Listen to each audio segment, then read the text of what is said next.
নমস্কার বন্ধুরা, কেমন আছো সবাই? আশা করি সবাই খুব ভালো আছো। পাঁচফোড়নে সবাইকে স্বাগত জানিয়ে শুরু করছি আজকের রেসিপি। আজকে আমার রেসিপি হলো বিউলির ডাল। কিভাবে কম সময়ে বিউলির ডাল তৈরি করা যায় সেটাই আজকে তোমাদের সাথে শেয়ার করব।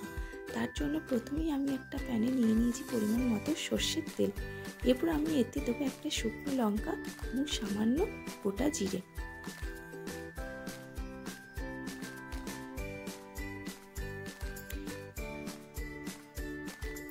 এরপর আমি এর মধ্যে অ্যাড করব সামান্য হলুদ গুঁড়ো।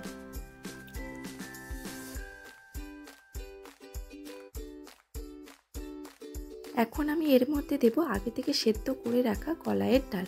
কলাইয়ের ডালটাকে আমি 2 মিনিট লো ফ্লেমে ড্রাই রোস্ট করে ভেজে নিয়েছি এবং দুটো কাঁচা লঙ্কা দিয়ে প্রেসার কুকারে 3টে সিটি দিয়ে নিয়েছি।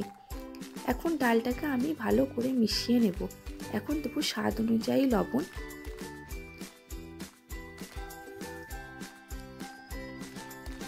ডালটা খুব ভালো করে ফুটে এলে এর মধ্যে দেবো আদা এবং মৌরির একটা পেস্টটা দিয়ে খুব ভালো করে আমি ডালটাকে নাড়াচাড়া করে নেব।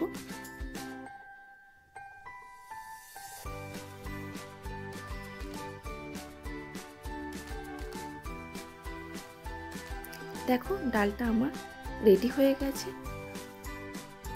তাহলে বন্ধুরা, আজকে আমার এই রেসিপিটি তোমাদের কেমন লাগলো অবশ্যই কমেন্টে জানিও। আর যদি ভালো লেগে থাকে তাহলে একটা লাইক করে দিও। তাহলে আজকের মতো এখানেই টাটা। আবার দেখাবে অন্য কোনো দিন নতুন রেসিপি নিয়ে তোমাদের সাথে।